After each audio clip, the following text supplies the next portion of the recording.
इस वक्त हमें पूर्व केंद्रीय मंत्री और चंडीगढ़ के कई दफ़ा सांसद रहे पवन कुमार बंसल जी के घर, जो कि गवाह हैं 1971 की पाकिस्तान और इंडिया की जंग के, जो चंडीगढ़ में थे उस वक्त भी।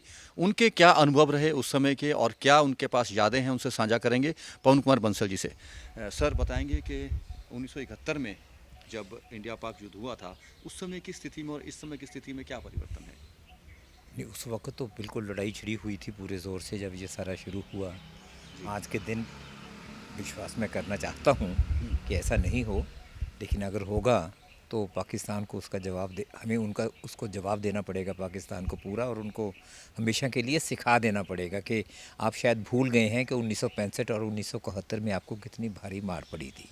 यहाँ तक उन दिनों की बात है, उस वक़्त प्रशासन की तरफ से बहुत इंस्ट्रक्शंस अच्छी होती थी सब चीज़ों के लिए, और सिविल डिफेंस वॉलंटियर्स भी एकदम बना दिए थे चारों तरफ। और एक वहाँ रह रहा था, हम उस वक्त तो मैं इसमें रेजिडेंट वेलफेयर जो ये SCF होते हैं उनके ऊपर थे, लेकिन हदायतें थी कि आप अपने रोशनदानों पे काले कागज़ लगा रखिए, वहाँ से बंद कर रखा था, अंदर लाइट रखनी है, बाहर किसी ढंग की नहीं रखनी। और जब सायरन बोलती थी तो एकदम सभी को नीचे उतर के वहाँ ट्रेंचेस बनाई हुई थी, सरकार ने खोद रखी थी बड़ी बड़ी, कि उनमें आप जाने की कोशिश करिए, वो बहुत बना रखी थी।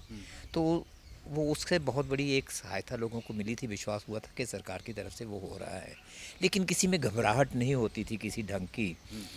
ऊपर भी दिखते थे, जब इतनी गोलाबारी हो रही थी उसका सबका वो जो ऊपर से निकलता जाता है नज़र आता है, आवाज़ें साउंड आती थी, लेकिन घबराहट किसी ढंग की नहीं थी। और लोगों ने एक अच्छे ढंग से, मतलब एक जज्बा पैदा हुआ था राष्ट्रवाद का सभी के मन में कि पाकिस्तान को सबक सिखाना है, और किसी के साथ कुछ हो भी जाए तो उसमें कोई बात नहीं। लेकिन जितनी मुझे याद है उस वक़्त की सारी, और वो बिल्कुल आज कल की बात लगती है ऐसे, कि उसको अदरवाइज़ लोगों ने अपने, जैसे कहते हैं ना, टेकिंग इन स्ट्राइड, अपनी ज़िंदगी का एक मतलब समझा कि हाँ ये मौका है, इस वक्त हमें हिफाजत उसी हिसाब से करनी है। सुना है कि उस वक्त लोगों के जिनके घर में जगह थी पीछे वेड़ों में, वहाँ उन्होंने गड्ढे बना करके सुरंगें या बंकर टाइप नहीं, बनाए थे छुपने बंकर के नहीं लिए। थे कहीं भी, एक्चुअली मैंने जो देखा है, मैं वो कह रहा हूँ, वो ट्रेंचेस थी, बड़ी खुली बड़ी चौड़ी हुई थी, उसमें लोग सब उसके अंदर आ सकते थे। और यहाँ तक भी हिदायतें थी, अगर कोई नहीं आ सकते आप ग्राउंड पे भी उल्टा लेट जाइए। ओके। लेटने के वो हिदायतें सरकार की तरफ से, ऐसी इंस्ट्रक्शन जो डूज़ एंड डोंट्स का होता है उसमें था। और उसके और आज के समय में तो फ़र्क बहुत पड़ गया। आपको खबर कोई किसी ढंग की नहीं मिलती थी किसी वक्त जल्दी। आज के दिन तो सब कुछ टेलीविज़न पे हो रहा है, जैसे उधर हो रहा है वही सीन आपको नज़र आया जा रहा है। उस वक्त तो लोगों को सरकार की उस बात पे था कि हाँ, एक डिटर्मिनेशन के साथ, एक संकल्प के साथ उनका मुकाबला पाकिस्तान की हमारी सेनाएं कर रही हैं, और हमें अपनी सेफ्टी के लिए, अगर ऊपर से सीढ़ियों से उतर के आ जाएं, ऊपर रह रहे थे ना फर्स्ट फ्लोर पे, तो घरों का मुझे नहीं मालूम कि घरों के अंदर कैसे था, ऊपर फर्स्ट फ्लोर वालों के लिए उन चीज़ों के लिए नीचे था बना हुआ। बंस साहब देखिए, अब तो कम्युनिकेशन के बहुत साधन हैं, प्रशासन अपनी आवाज़ लोगों तक बहुत जल्द पहुंचा देता है। उस समय क्या साधन थे लोगों को अवेयर करने के लिए? कुछ नहीं, सिर्फ रेडियो होता था आपके पास, अगले दिन पेपर होता था, रेडियो में सुन सकते थे। अगर जितनी खबर मिलती किसी वक्त एकदम रियल टाइम में नहीं होती थी उस वक्त जैसे आज के दिन होती हैं। हमारे लोग कवर मेरा ख्याल करते थे उस वक्त भी, रेडियो पे आता रहता था अभी क्या हो गया, लेकिन ऐसा नहीं कि रियल टाइम साथ के साथ ही आपको पता लग रहा है क्या हो रहा है कहाँ, ऐसा नहीं होता था। वो तो खुद देख सकते थे ऊपर उस वक्त, क्योंकि काफ़ी भारी जंग हुआ था, तो देख सकते थे बस ऊपर से। सर आप चंडीगढ़ में जो है वो काफ़ी लोग पैनिक हुए हुए हैं, क्या मैसेज देना चाहेंगे उस समय के अपने अनुभव के तहत, जो 1971 के आपका अनुभव है, क्या मैसेज देना चाहेंगे लोगों मैं समझता हूँ अब तो उससे बहुत ज़्यादा फ़र्क पड़ चुका है सब चीज़ों का। पैनिक होने की तो बात नहीं, अब तो जिस ढंग से पिछले दिनों में हुआ है, हमारे पास इतनी अपनी कैपेबिलिटी है कि वहाँ से वो अपनी मिसाइल चलाते हैं, उससे पहले हमें एकदम डिटेक्ट हो जाता है, और रास्ते में ही उसको ख़त्म कर देते हैं। जैसे महाभारत वगैरह में देखा है ना कि एक तीर उधर से चलता है, एक तीर उधर से चलता है, उसको सामने टक्कर में ले लेते हैं, ऐसा सिस्टम है।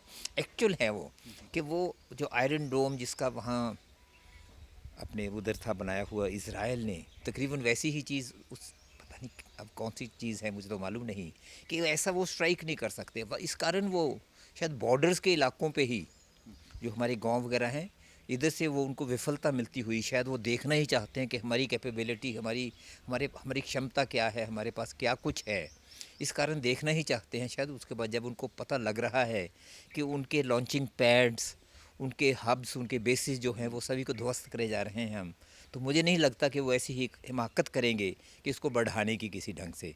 तो अब हमें क्या देखने की ज़रूरत है, एक तो बॉर्डर पे, मैं वैसे कोई एक्सपर्ट नहीं, कुछ इस पर राय नहीं दे सकता, लेकिन अपनी सोच है कि बॉर्डर पे जो वहाँ हमारे लोगों को नुकसान पहुँचा दिया कुछ ज़रूर, जैसे हम पढ़ते हैं देखते हैं कि वहाँ जो अपनी गोलाबारी के साथ इन्होंने शेलिंग के साथ नुकसान पहुँचा दिया, लोगों के घर टूटे हुए हैं, लोगों की मृत्यु भी हुई है, उसमें वहाँ वो शायद कामयाब हुए हैं। आप एक दो जगह पे इधर भी गिरा है, लेकिन वो ना जैसा है, मैं उनको इसलिए वो शायद और तरीके अपनाने की कोशिश करें कि वो जल्दी जल्दी सबक नहीं सीखते, वो फिर हो सकता है ऐसे ही टेररिस्ट को अंदर भेजने की कोशिश करें, उनके ज़रिए फिर ऐसा कुछ करने की करें। लेकिन सक्षम हैं हम, हमारा देश मजबूत है, बिल्कुल सब चीज़ का उनका डट के जवाब दे के, जवाब क्या है उनको मैं समझता हूँ ध्वस्त कर सकता है अगर वो ऐसी बात पे पहुँचे।